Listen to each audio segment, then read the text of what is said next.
اللهم قرأ الفاتحة.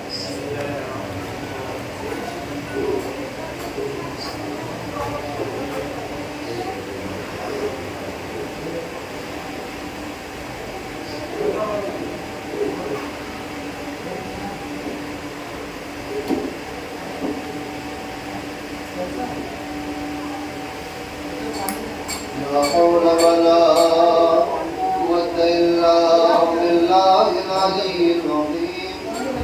أعوذ بالله السميع العليم من الشيطان الرجيم. بسم الله الرحمن الرحيم. الحمد لله الذي بطن خفيات الأمور ودلت عليه أعلام الظهور، ثم الصلاة والسلام وأفضل التحية والإكرام على سيد الأنبياء والمرسلين طه وياسين مولانا ومولى الثقلين جد الحسنين نبي القاسم محمد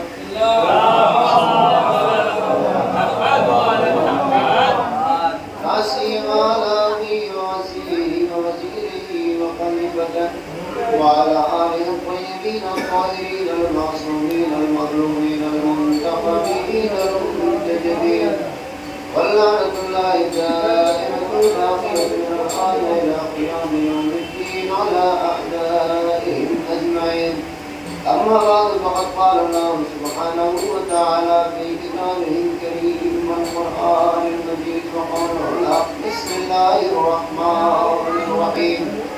فلا تحسبن الذين قتلوا في سبيل الله أمواتا بل أحياء عند ربهم يرزقون. اللهم صل على محمد. خصوصاً نوجوان کی مجلس کی لہٰذا اس پر توجہ رکھیں. انشاءاللہ بہت جلد آپ صاحب مساف بھی ہوں گے اور پھر ماتم و مجلس اور محبت کا سلسلہ جائے گا. ایک سوال ہمیں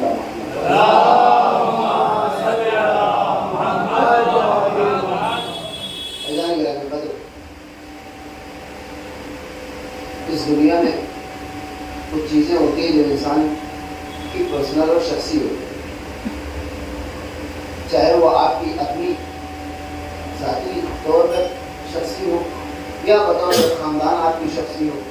مثلا خاندان کا گھر، خاندان کا قبرستان کس قسم، یا بطور ایک علاقہ کچھ چیزیں آپ سے مخصوص ہوتی ہیں، یا بطور ایک ملک کچھ چیزیں آپ سے مخصوص ہوتی ہیں. لیکن بہرحال کچھ چیزیں بعض افراد سے متعلق ہوتی ہیں، بعض افراد سے متعلق نہیں. لیکن کچھ چیزیں ان کی تعداد ان سے کم ہے. اکثر 99% چیزیں شخصی ہوتی ہیں، کسی نہ کسی سے محدود ہوتی ہے، ان کا دائرہ وسیع نہیں ہوتا. لیکن کچھ چیزیں ہیں کہ جن کا دائرہ پوری کائنات پہ پھیلا ہوا ہے. جہاں جہاں انسان موجود ہے وہاں وہاں وہ چیز پائی جاتی ہے، اور وہ چیز ہے اپنے کسی قابل احترام مر جانے والی کی یاد کو باقی رکھے. اس کا تعلق کسی قوم، قبیلے، رنگ، نسل، مذہب سے نہیں. ہر انسان اپنے گزر جانے والی کسی بڑی شخصیت کی یاد کو اپنے درمیان باقی رکھنا چاہتا ہے. لہٰذا اس پہ کسی دلیل دینے کی ضرورت نہیں. ایک چیز جو قابل غور ہے، کیونکہ یہ فطری بات ہے، لہٰذا اس پہ کوئی بہت لمبی چوڑی بحث بھی نہیں ہونی چاہیے. یاد تازہ کرنے کے لیے 2 دن خاص طور سے مخصوص ہے، اور وہ بھی آپ جانتے ہوں گے. ایک اس شخصیت کی پیدائش کا دن، اور ایک اس شخصیت کے اس دنیا سے جانے کا. اور اب اس میں ہر قوم شامل ہے، لہٰذا آپ کو کسی کے سامنے جا کے دلیل دینے کی ضرورت نہیں کہ ہم اپنے بزرگوں کو یا اپنے شہداء کو یا اپنی بڑی شخصیات کو کیوں یاد کرتے ہیں. ہر انسان بھی کام کرتا ہے. اور یہ چیز بھی سب میں کامن ہے کہ یا اس کی ولادت کے دن اس کی یاد مناتے ہیں، یا اس کے اس دنیا سے چلے جانے میں اس کی یاد مناتے ہیں. ہمارے یہاں ہندوستان میں قومی شہداء ماشاء اللہ ہزاروں کی تعداد میں. آپ یا ان کی جنم تتھی یا پنیہ تتھی یہی دو ہوتے ہیں، 2 ایام. کبھی آپ ان سے سوال کریں، توجہ سنیے گا، کہ اگر یہ شخصیت تمہارے نزدیک اتنی ہی قابل احترام ہے، اتنا ہی اس کا رتبہ بلند ہے، تو صرف یہ 2 دن کیوں محسوس کر رہے ہیں؟ باقی 363 دن جو بچتے ہیں اس میں تو ان کی یاد مناؤ. اگر یاد ہی منانی ہے تو ان 2 دنوں کے بیچ میں جتنے بھی دن آتے ہیں ان تمام میں ان کی یاد منانے کا مظاہرہ کیوں نہیں کرتے؟ ان کی یاد میں کوئی پروگرام کیوں نہیں کرتے؟ توجہ چاہتا ہوں. ان کی یاد میں لوگوں کو جمع کیوں نہیں کیا جاتا؟ کیا جواب ملے گا کہ کرنے کو تو ہم کر لیں، لیکن فطرت انسانی کا تقاضا یہ ہے کہ وہ کسی بھی یاد کو سال کے 12 مہینے نہیں منا سکتے. کرنے کو تو ہم 365 دن کر لیں، لیکن 365 دن کرنے کے چکر میں یہ 2 دن بھی محدود ہو جائیں گے. وہ مجمع جو ان 2 دنوں میں آتا ہے اگر ہم سال بھر کر دیں گے تو فطرت انسانی ہے پھر وہ مجمع ان 2 دنوں سے بھی اپنی نگاہیں پھیر لے گا. میں نے عرض کیا یہ فطرت ہے، اس میں کسی دلیل دینے کی ضرورت نہیں. دنیا میں کسی بھی علاقے میں آپ چلے جائیں، کسی بھی قوم کو لے لیں، کسی بھی مذہب میں چلے جائیں، یا یوم ولادت یا یوم وفات، بیچ میں تذکرہ کرنے کو وہ خطرناک سمجھتا ہے. کیوں؟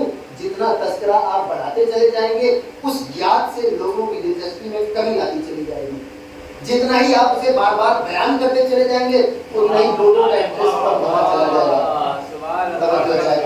فطرت انسانی اور تاریخ انسانیت اور عالم ہست و بود میں یہ قانون کلی طور سے نافذ ہے. کسی کو اس سے استثناء حاصل نہیں ہے.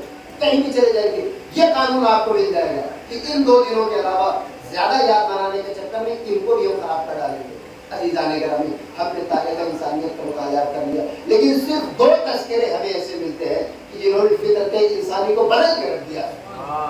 2 تذکرے ہمیں ایسے ملتے ہیں، 2 نام ایسے ملتے ہیں کہ جنہوں نے فطرت انسانی کو مکمل طور سے شکست دے دی ہے. ایک سرزمین مکہ کے تپتے ہوئے چٹل میدان میں ایک آواز گونجی تھی کبھی، ان علم نشرح لک صدرک ورفعنا لک ذکرک، اے میرے حبیب ہم نے تمہارے ذکر کو بلند کر دیا. اور دوسری ایک آواز شام کے زندان کے پہلو میں ایک چھوٹے سے حجرے میں ایک آواز گونجی تھی، یا حسین. 1400 سال پہلے گونجنے والی یہ دونوں آوازیں جب اپنے زمانے میں گونج رہی تھی تو پوری دنیا تو دور کی بات خود مسلمانوں کو بھی اس بات کا احساس نہیں تھا کہ مٹ جائیں گی سلطنتیں، تباہ ہو جائیں گی بادشاہتیں، ختم ہو جائیں گے نام و نمود والے.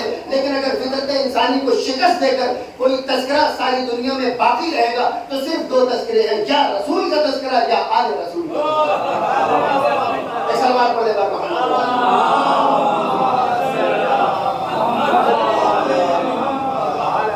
ہم نے دیکھا کہ یہ 2 تذکرے جب تک انسان اپنی تمام عبادتوں میں نام محمد شامل نہ کر لے اس کی عبادت قابل قبول نہیں.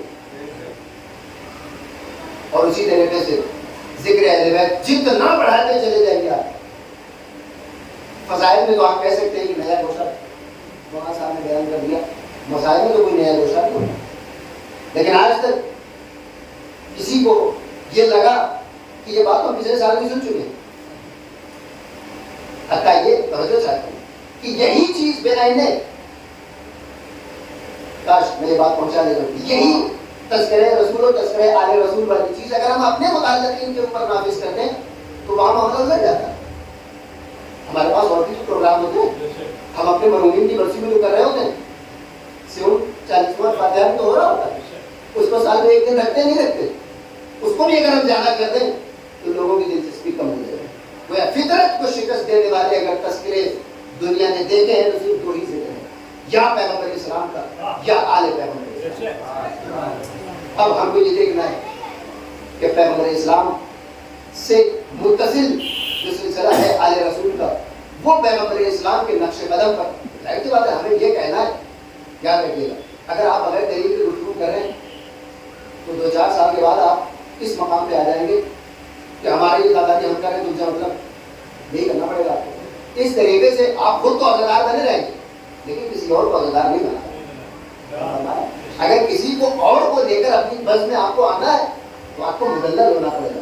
یہ تو میں نے جو ہی کہہ دیا کہ آپ خود کو عزادار بنائے رکھیں گے 2-3 نسلوں کے بعد وہ بھی مشکل ہو جائے گا. اگر آپ دلیل سے بات نہیں کریں گے تو مسئلے پیدا ہو جائیں گے. لہٰذا ہمیں مدلل یہ بات ثابت کرنی پڑے گی کہ امام حسین اسلام نے میدان کربلا میں جو چیز پیش کی وہ کوئی اور پیش دی. سماعت کرتے ہوئے محمد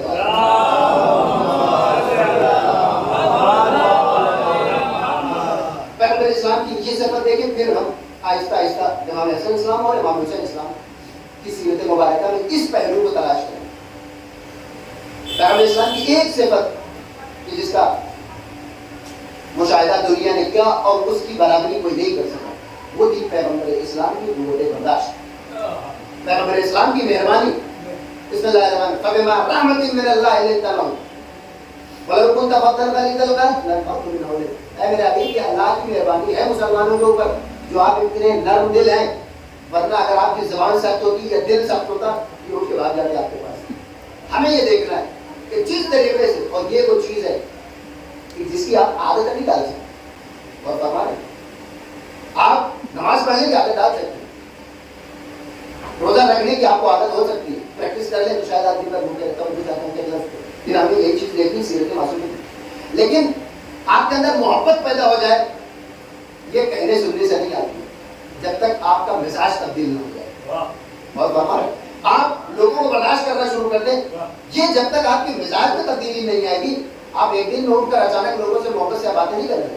پیغمبر اسلام رحمت للعالمین, عالمین کے لیے رحمت. اس کا مطلب عالمین کون؟ صرف ہم اور آپ نہیں, انسان نہیں, جاندار بھی نہیں, پوری دنیا کا ایک ایک ذرہ اگر اس کے لیے خداوند عالم کرے. یہ اللہ کی رحمت ہے لوگوں کے اوپر کہ ہم نے آپ کو اتنا نرم دل بنایا.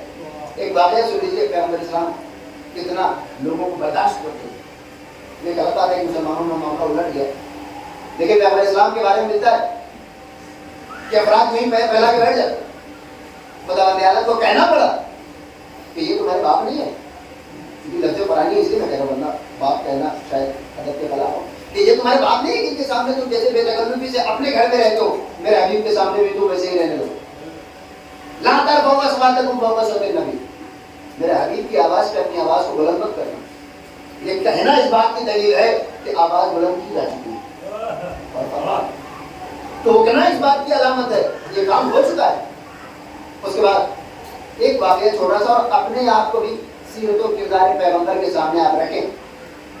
اگر بات کہتے ہیں کہ کہاں وہ کہاں ہم, اور فرما رہے یہ کہاں وہ کہاں ہم کی بات تب درست ہے کہ جب آپ بالکل ان کے درجے میں پہنچنا چاہیں. تو ٹھیک ہے, معصومین کہیں اور ہیں, آپ کہیں اور ہیں, لیکن اگر آپ اپنی ڈائریکشن بدل دیں پھر آپ بڑی کہہ سکتے ہیں کہ کہاں معصوم کہاں نہیں. آپ کو راستہ وہی رکھنا ہے.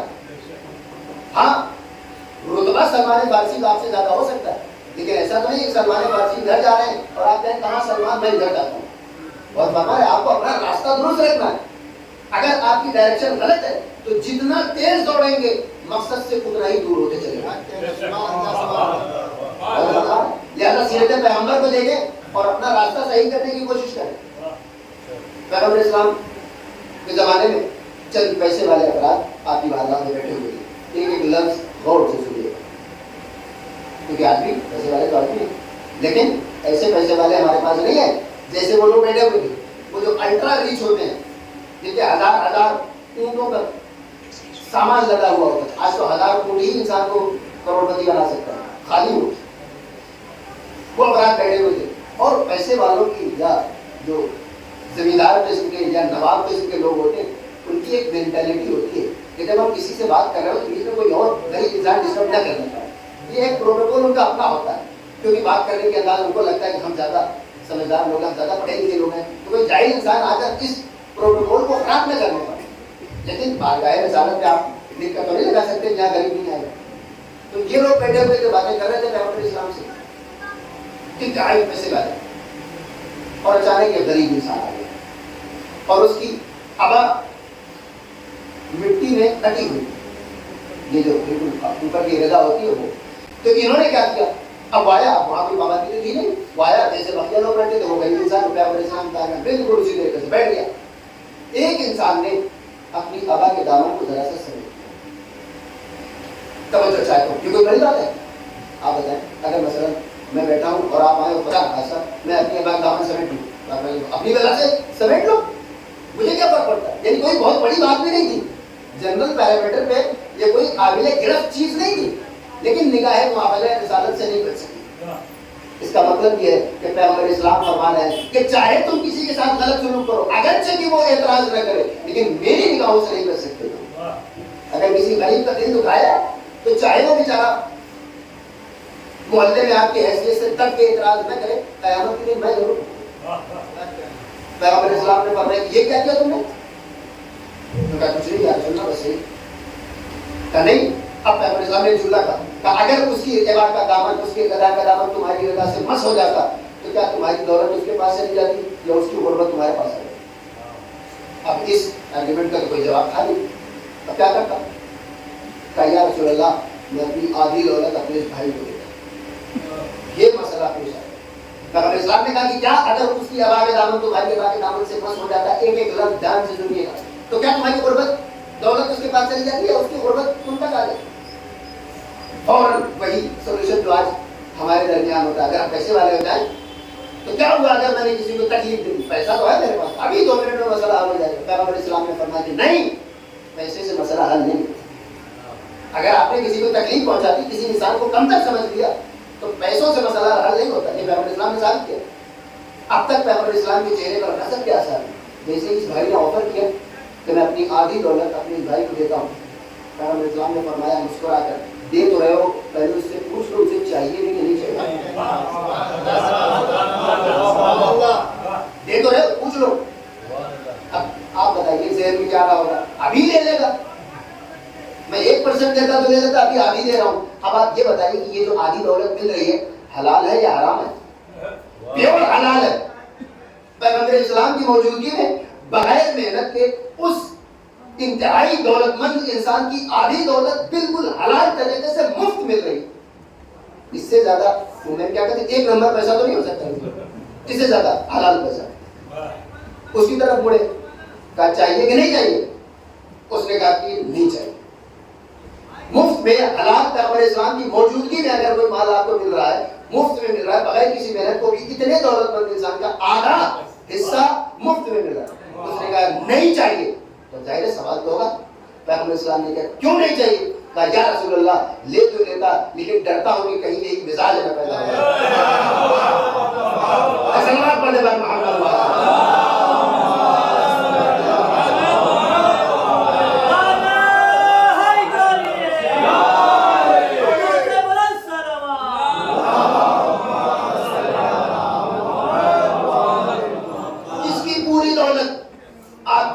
مبارک کو تکلیف پہنچا دے, اس کی آدھی میں کیا کروں. اور فرمایا تو پیغمبر اسلام نے آپ کو بھی ایک پیغام دے دیا کہ اگرچہ مد مقابل کسی وجہ سے دب کے اعتراض نہ کرے تو اس بات کی خوش فہمی میں مت رہنا کہ تمہارا حساب کتاب نہیں ہوگا.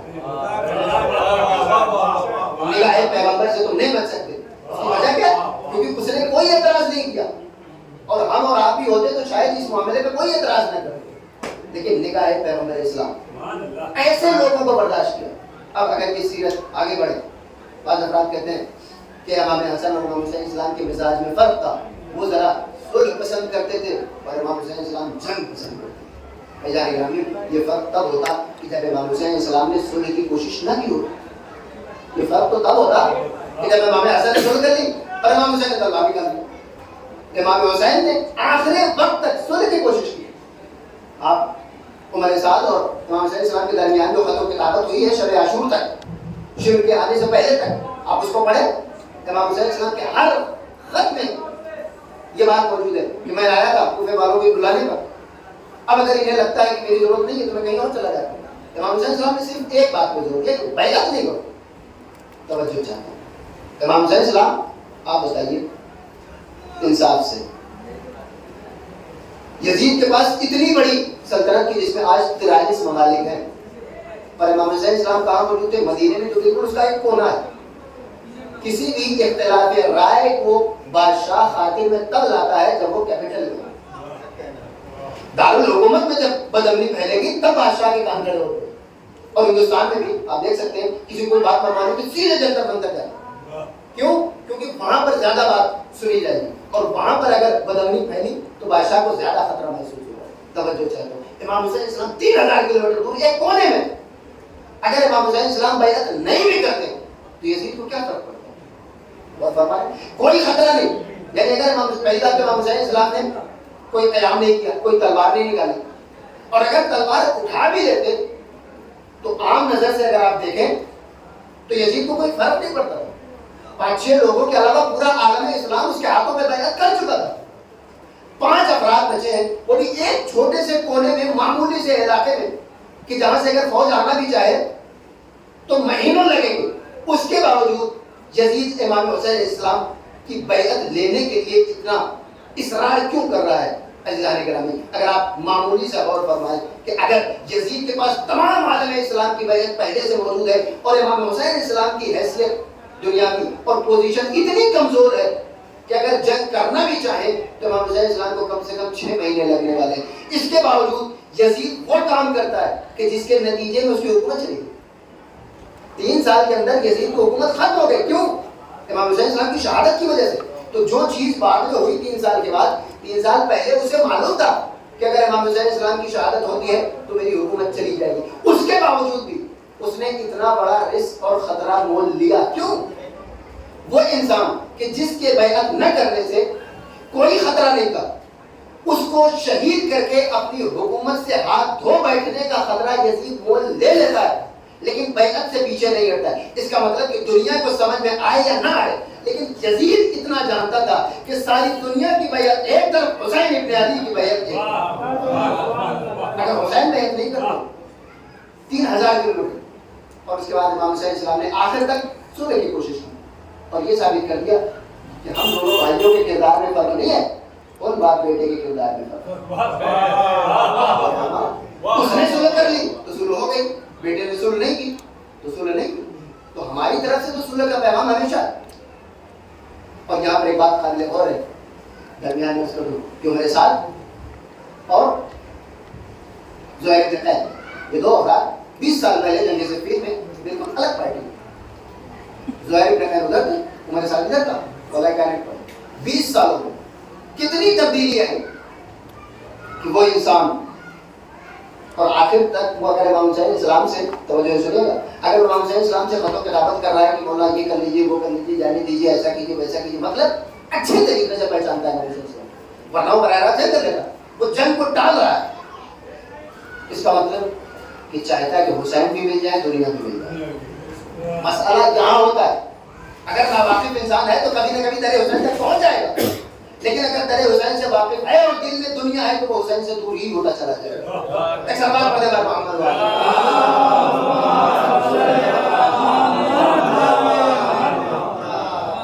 اس کے بعد شمر آتا ہے، اور یہاں سے بھی حقانیت کا ملاحظہ فرمایا۔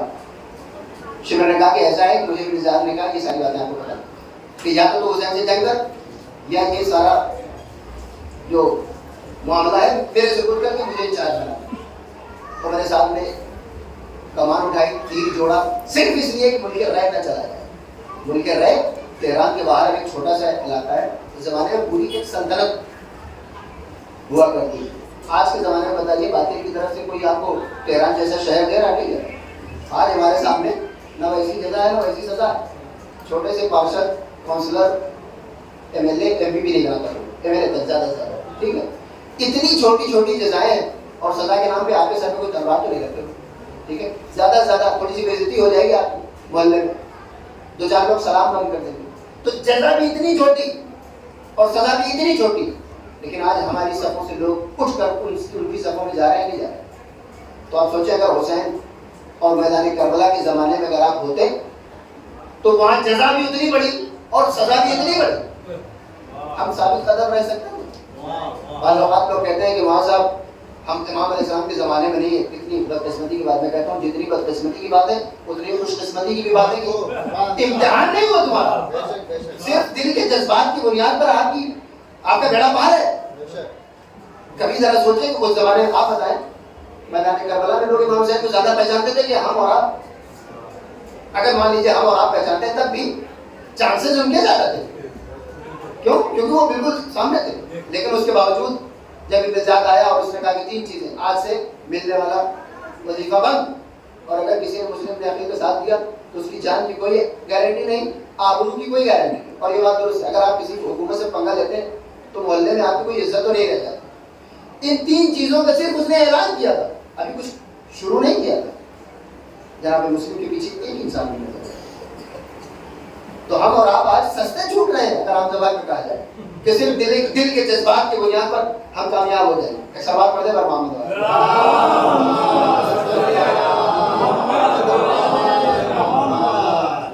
اور اس کے بعد پھر ساتھ تیر چلاتا ہے اور کہتا ہے کہ لوگوں گواہ رہنا حسین کے لشکر کی طرف پہلا تیر میں نے چلایا. صرف آپ گواہ بنانے کا انداز دیکھیں اور معلوم ہو جائے گا کہ حق پہ کون ہے اور باطل پہ کون ہے. ابن صاحب تلوار اپنے چلے کمان میں تیر جوڑتا ہے, رہا کرتا ہے, کس کو گواہ بناتا ہے؟ لوگوں کو گواہ رہنا. اور اس طرف اپنی سب سے قیمتی چیز جب قربان کی جا رہی ہے تو کسے گواہ بنایا؟ اللہم اشہد علی ہؤلاء القوم, اے میرے اللہ تو گواہ رہنا کہ اب میں تیری بارگاہ میں اسے بھیج رہا ہوں. عزیزان گرامی, میدان کربلا کا فیصلہ تو صرف ان دونوں جملوں سے ہو گیا کہ اللہ کدھر ہے اور دشمن اللہ کدھر ہے. ایک سلوات پڑھ دینا محمد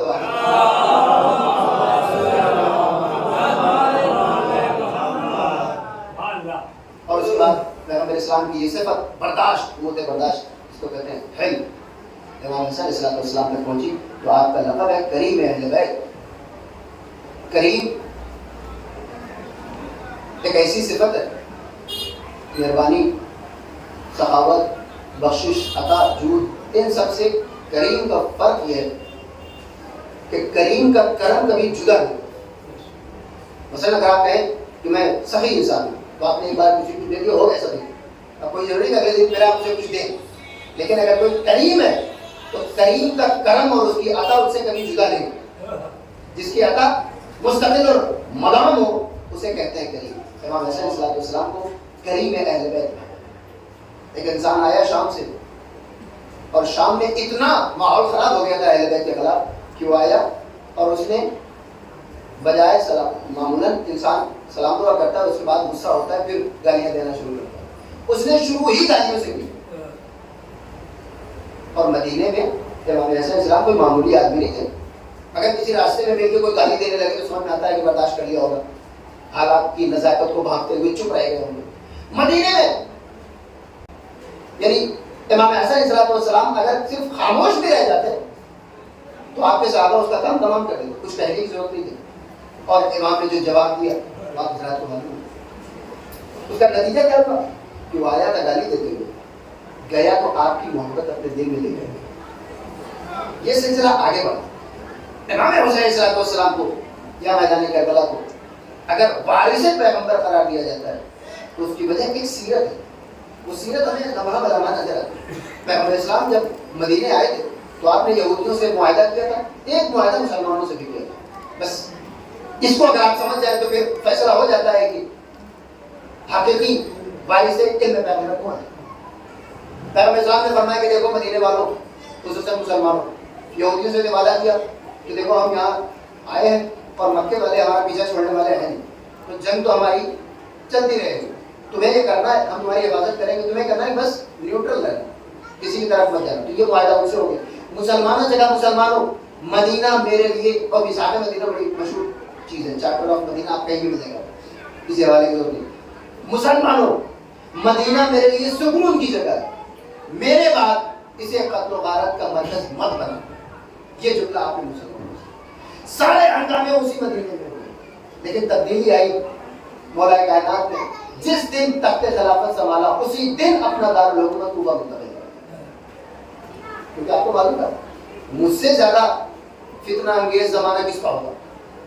سب سے زیادہ فتنے تب ہوں گے کہ جب انسان اللہ کے نام پر کسی سے ڈیل نہ کرتا.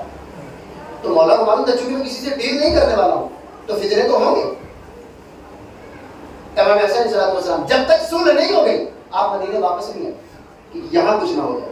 امام حسین صلی اللہ علیہ وسلم جیسے ہی ولید نے کہا کہ مجھے حکم ملا ہے کہ آپ بیعت کریں ورنہ آپ کے سر و تن میں جدائی کر دیں, امام حسین السلام نے اسی رات مدینہ چھوڑ دیا. باقیہ ساری باتیں اپنی جگہ. حقیقی جانشین پیغمبر وہی ہو سکتا ہے جو قول پیغمبر کی آبرو بچائے. ہمیں نظر ہی نہیں آتا کہ کسی نے اس جملے کا لحاظ بھی رکھا ہو. فیضان گرامی اسی سے فیصلہ ہو گیا اور میدان کربلا میں امام حسین صلی اللہ علیہ وسلم پہنچے اور اس مفہوم کو معراج عطا کر. اس آخری بات پیغمبر اسلام لوگوں کو برداشت کرو, مولا کائنات خود لوگوں کو برداشت کرو. امام حسین صلی اللہ علیہ وسلم آپ نے سنا واقعہ, امام حسین اسلام کے سامنے سب سے بڑا مسئلہ یہ تھا کہ ایک دوپہر میں انسان کیا کچھ کر لے گا. ایسا آپ کیا کریں گے, کتنے لوگوں کو کنوینس کریں گے, کتنے لوگوں کو جان سے ماریں گے کہ پوری دنیا ایک ساتھ آپ کے اوپر توجہ کر لیں گے. لہٰذا امام حسین اسلام کوئی بڑی تقریر بھی نہیں کر سکتے، بڑی جنگ بھی نہیں لڑ سکتے، صرف پیغمبر اسلام کی سیرت کو اپنے کردار کے ذریعے وہ عروج دے سکتے ہیں کہ دیکھنے والا دیکھتا جائے اور جانشین پیغمبر کا تعظیم کرتا جائے۔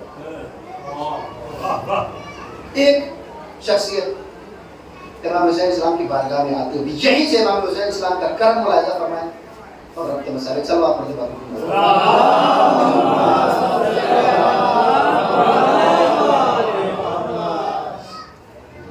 جناب حر علیہ السلام اگر شب عاشور سے پہلے کا حال دیکھا جائے تو واقعہ کربلا کی ساری ذمہ داری ان کے اوپر ہے، اور اس کی دلیل خود ان کے الفاظ ہے۔ انہوں نے اپنے بیٹے سے کہا کہ میرے لال یہ جو علتش کی آوازیں آ رہی ہیں میری وجہ سے ہے، اور پھر اس کے بعد کے جو ان کے اعمال ہیں اس سے بھی ثابت ہو رہا ہے کہ کتنی شرمندگی، اپنے ہاتھوں کو بدوا دیا، اپنی آنکھ پہ پٹی باندھ دی، کرم ملاحظہ فرمایا امام حسین السلام سے، گر گئے۔ امام حسین السلام نے دونوں بازوؤں سے پکڑ کر اٹھایا، توجہ چاہیے حقیقی قریب اور حقیقی کرم کیا ہوتا ہے۔ دنیا میں لوگ ایک دوسرے کے اوپر کرم کرتے رہتے ہیں، لیکن وہ کرم کسی نہ کسی حوالے سے آپ کی ذمہ داری بھی ہوتا ہے۔ آپ اپنے جس رشتے دار کا خیال رکھتے ہیں وہ آپ کی ذمہ داری پہلے سے ہی ہے، آپ اپنے جس پڑوسی کو کچھ ادا کرتے ہیں وہ اللہ نے آپ کے اوپر پہلے سے واجب کر رکھا ہے، آپ اپنی اولاد کا خیال رکھتے ہیں وہ پہلے سے واجب ہے۔ کرم وہ ہوتا ہے کہ جب نہ آپ کے اوپر ذمہ داری ہو اور نہ سامنے والے کو امید ہو، تب کرم اپنی عروج پر پہنچتا ہے۔ اب امام حسین اسلام ہاتھوں سے پکڑ کر اٹھاتے ہیں، آپ بتائیں کیا جملہ کہہ سکتے ہیں امام حسین اسلام؟ ایک جملہ، کوئی بات نہیں، ہو بیٹھو، اور کی شرمندگی تب بھی باقی رہتی۔ دنیا کا کوئی بھی مورخ تاریخ کے صفحات پر امام حسین علیہ السلام کو یا ان کے کردار کو ایک معمولی سا بھی منفی اثر نہیں دے سکتا تھا، صرف اس بنیاد پر کہ امام حسین السلام نے، بلکہ تعریف ہوتی کہ وہ جس کی بنیاد پر ساری شہادتیں ہوئی، وہ جس کی بنیاد پر پانی بند ہوا، امام حسین السلام نے اسے بٹھا دیا، کچھ کہا بھی نہیں۔ اتنے پہ بھی امام حسین کی تعریف ہو سکتی تھی تاریخ کے صفحات میں، لیکن ایک واقعہ ہمیں نظر آتا ہے۔ جناب یوسف کے بھائی پہنچے اپنے باپ کے پاس، یا ابانا استغفر لنا ذنوبنا، اے بابا غلطی ہو گئی، جس سے معافی مانگے وہ معصوم ہے، یاد رکھیے، غلطی ہو گئی معاف کرا دیجیے اللہ سے، انا کنا خاطئین، ہم خطا کار ہو گئی غلطی۔ جواب میں کیا کہا؟ قال سوف استغفر لکم ربی، میں تمہارے لیے اپنے پروردگار عالم کی بارگاہ میں استغفار کروں گا۔ عربی میں صوفہ آتا ہے جب فیوچر ٹینس کو تھوڑا اور پوسٹپون کرنا ہو، بہت کچھ دنوں کے بعد، کہا سوف استغفر لکم ربی، حرف تنفیس اسی لیے کہتے ہیں تھوڑا سا وقفہ پڑ جاتا ہے، میں تمہارے لیے استغفار کروں گا، انہ هو الغفور الرحیم، وہ بخشنے والا بھی اور رحم کرنے والا بھی۔ گویا کہ جب خطا کار بارگاہ میں پہنچا تو نبی ہونے کے باوجود یوسف کے فراق کا غم اتنا زیادہ تھا کہ اتنا بڑا کلیجہ نہیں پیدا کر سکے کہ ٹھیک ہے بیٹے میں نے تمہیں معاف کیا۔ بیٹے کے فراق کا جب یہ معلوم تھا کہ کچھ نہیں ہوا ہے، آگے جا کر دیکھ تو ثابت ہوا کہ کچھ نہیں ہوا تھا، لیکن فراق یوسف کا قلب اتنا زیادہ دل پہ تھا کہ کہا کہ ٹھیک ہے میں اپنے پروردگار عالم کی بارگاہ میں تمہارے لیے استغفار کروں گا۔ ادھر حسین دونوں ہاتھوں سے پکڑ کر اٹھاتے ہیں اور کہتے ہیں حر کیا خوبصورت نام رکھا ہے تیری ماں نے، تو اس دنیا میں بھی آزاد ہے وہاں بھی آزاد ہے، ترقی کا مولا کیا میرا گناہ معاف ہو سکتا ہے؟ مولا نے جو جملہ کہا وہ تاریخ انسانیت میں سنہرے حروف کے ساتھ ثبت ہو گیا، اے حر تو معافی کیوں مانگتا ہے؟ جا، تجھے میں نے بھی معاف کیا، تجھے اللہ نے بھی معاف کیا۔ ایک سلوات پڑھ لے بار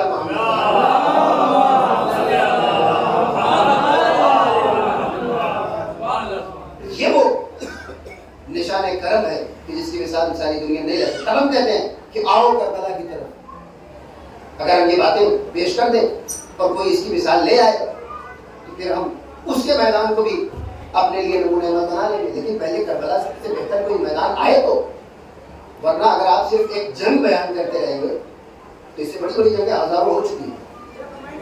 اور فرما رہے ہیں جنرل پیرامیٹر پہ واقعہ کربلا تاریخ انسانیت کی 1000 جنگوں میں بھی جگہ نہیں بنا سکتی۔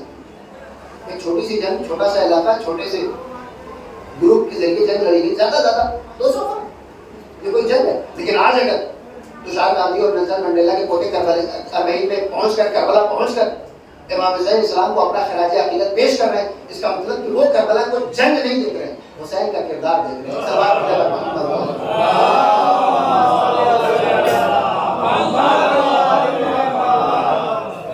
یہ وہ کردار ہے کہ جو سب کے سروں کو حسین کی بارگاہ میں لے کے آتے، سب کی جبینیں تلے حسین پہ خم کراتا ہے، یہ وہ کردار ہے۔ ورنہ ہم اور آپ کبھی کوئی ذاکر محمد خان شاعر سامعین یا بانی مجلس یہ نہ سوچے کہ الحمدللہ میں نے یہ مجلس کر دی، جی نہیں، یہ مجلس آپ کے بس کی نہیں ہے۔ ایک شعر غالباً کسی ممبئی کے ہی شاعر کا، یہ قوم پرچم عباس کیا سنبھالے گی، اسے تو پرچم عباس نے سنبھالا۔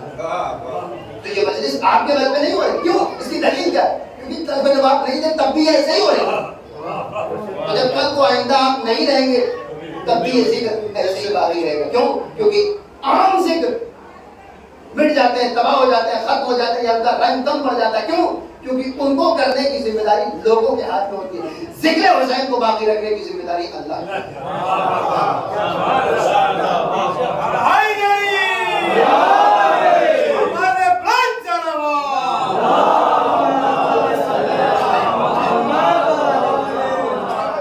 اور آپ تو سمجھ بھی نہیں سکتے کہ کن کن مشکلوں سے یہ اللہ حسین پہنچی ہے۔ 3 لوگوں میں میں مجھے دے کر 3 لوگ، اور ایسے ہی نہ جانے یہ تو کوئی مسئلہ ہی نہیں، صرف تعداد کا مسئلہ۔ لوگوں نے اپنی اولاد قربان کی، لوگوں نے اپنا جان مال آبرو سب قربان کر دیا ذکر حسین۔ تو لہذا آج ہم اس بات پہ خوش نہ ہو کہ ہم عزاداری امام حسین اسلام کر رہے ہیں، ہم اس بات پہ خوش ہو کہ مولا نے ہمیں اپنی عزاداری کی عطا کر دی۔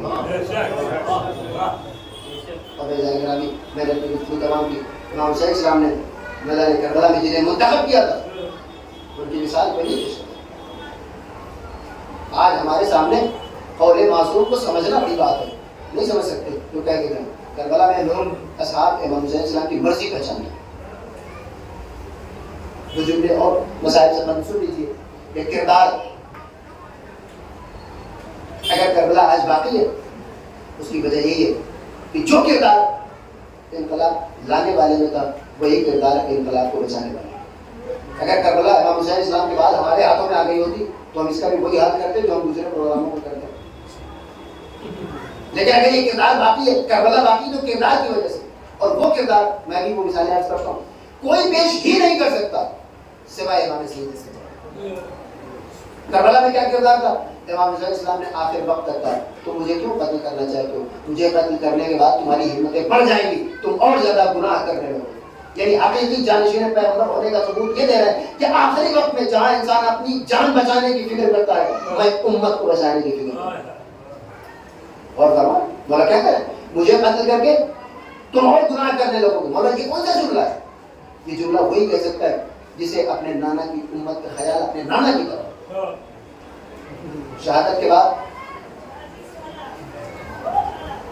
واقعہ ہررا ہوتا ہے، 2 سال کے بعد مدینے پر دوبارہ چڑھائی کی جاتی ہے، اور اس کو مسلمان آج تک جسٹیفائی نہیں کر پائے کہ اس کو بیان کیسے کرے۔ یعنی مدینے میں صحابہ کو قتل کیا گیا، مسجد نبوی میں بڑے باندھ دیے گئے، کیونکہ یزید نے ایسی فوجی بھیجی تھی جس میں کرسچن موجود تھے، کرسچن یورپ سے نزدیک تھا، شام آج بھی ہے، تو اس نے ایسے لوگوں کو بھیجا تھا کہ جنہیں کسی قسم کا رحم آنا ہی نہیں تھا مسلمانوں کو۔ مدینے کو تاراش کر دیا گیا اس دوران۔ دو واقعے میں صرف ایک پڑھوں گا جو کہ وقت نہیں ہے اور رب کو مثال ہے۔ یہ قافلہ مسلم بن عقبہ کی سرگردگی میں یہ لشکر آیا جس نے مدینے کو تاراش کیا۔ عبداللہ ابن زبیر بھاگ کر مکے میں پناہ لے۔ یہ قافلہ اس کے پیچھے امام سید سجاد علیہ السلام مدینے کے باہر آپ نے اپنا خیمہ لگا دیا، آپ نے اس میں حصہ نہیں لیا۔ ظاہر سی بات ہے مدینے والوں کو معلوم تو تھا کہ شہادت امام حسین ہوئی، لیکن اس کی تفصیلات نہیں پتا تھی۔ لہٰذا جب یہ لٹا ہوا قافلہ آیا اور جب لوگوں کو تفصیلات پتہ چلی تو ایک بدوا تو ہونا تھا، اور وہی ہوا یزید کے گورنر کو باہر کر دیا۔ اس کو دبانے کے لیے یزید نے وہاں سے فوج بھیجی، تو مدینے کو بالکل زمین کے برابر کر دیا، اور اس کے بعد عبداللہ ابن زبیر بھاگ کر حرم مکہ میں پہنچے، جہاں سے بھی کردار ملا نہیں کیا۔ حسین اسی حرم میں تھے، اور عبداللہ ابن زبیر کو معلوم تھا جب تک میں مکے میں ہوں یزید کی فوج کو اتنی ہمت نہیں ہوگی مجھے یہاں گھس کر قتل کرنے کی، اور وہی ہوا۔ 1.5 سال تک محاصرہ چلا، لیکن خانہ کعبہ پر آگ برسائی گئی، سب کچھ ہوا، لیکن مکمل طور پر حملہ کر کے عبداللہ ابن زبیر کو قتل نہیں کر سکتا۔ گویا کہ اس کی کیلکولیشن صحیح تھی کہ مجھے یہاں کوئی قتل نہیں کر سکتا۔ کردار کا فرق یہی ہے۔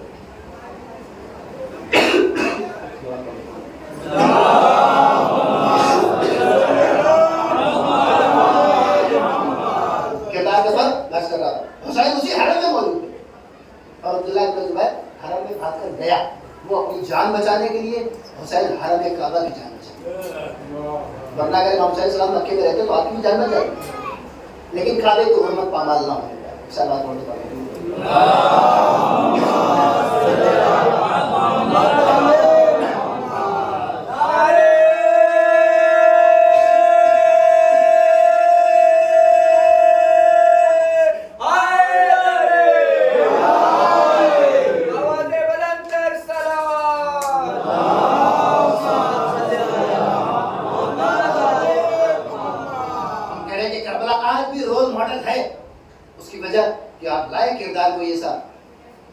کہ جس کو ہم کربلا کے مقابلے میں رکھ سکیں.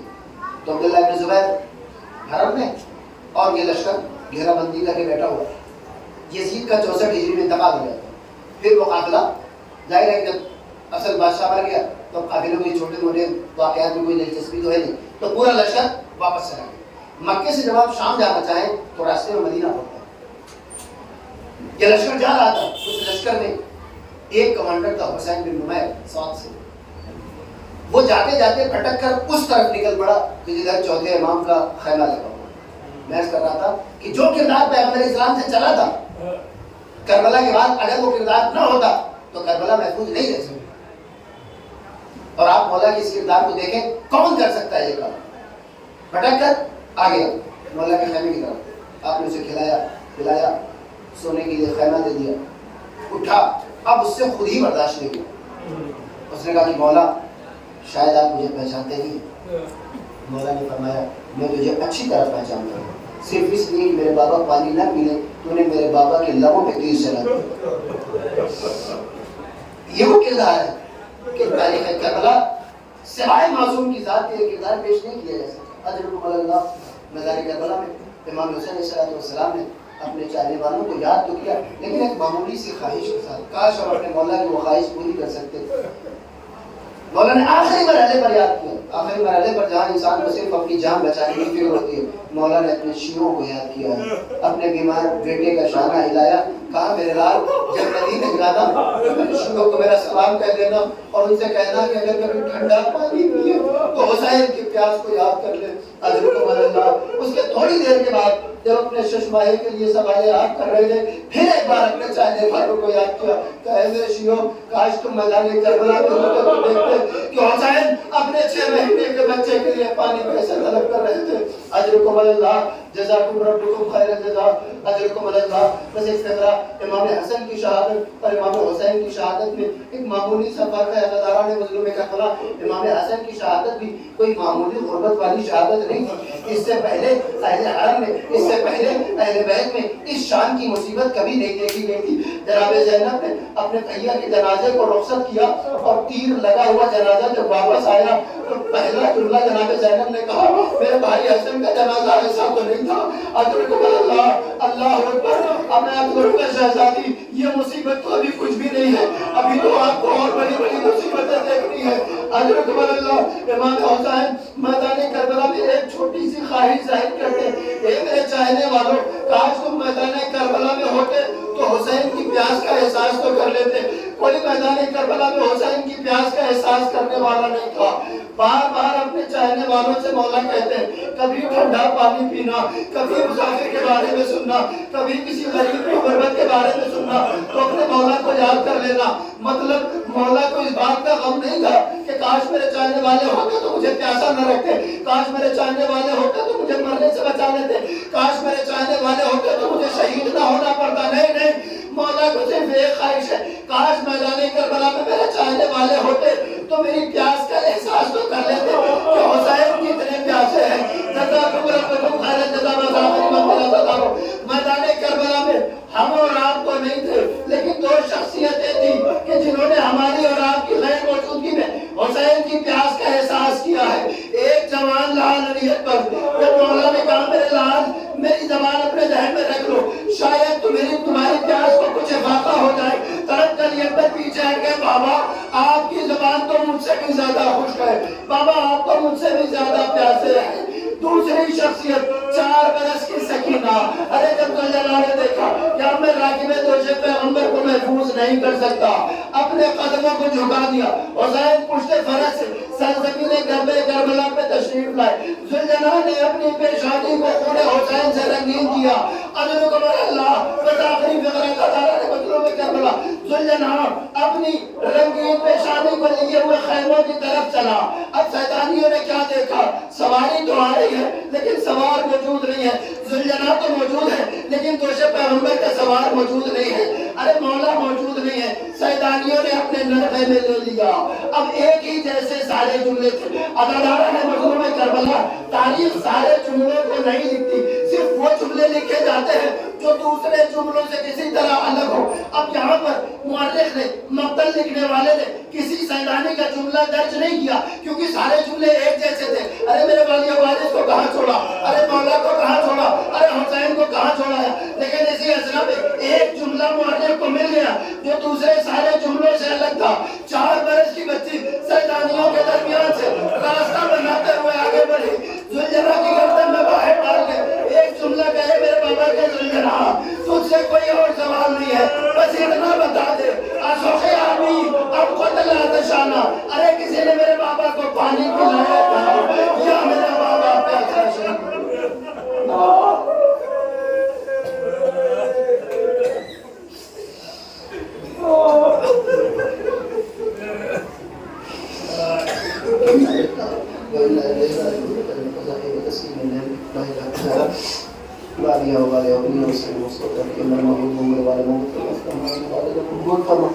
ہمیں اور زیادہ ہمارے صالحہ انجام دینے کی توفیق عنایت فرما۔ میرے باپو کے مجھے حاجت مند خصوص حاضرین مجلس اور بانیان مجلس کی تمام حاجتوں کو پورا فرما۔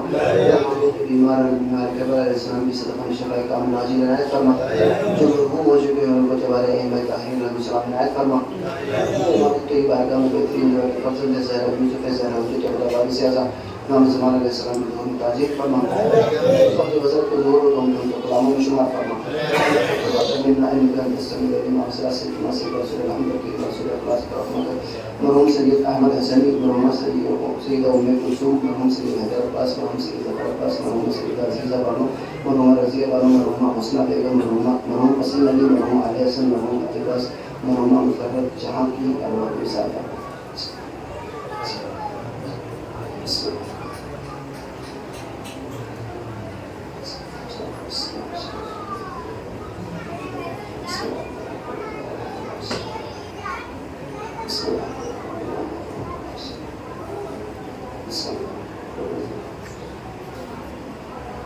ماتم سے کیا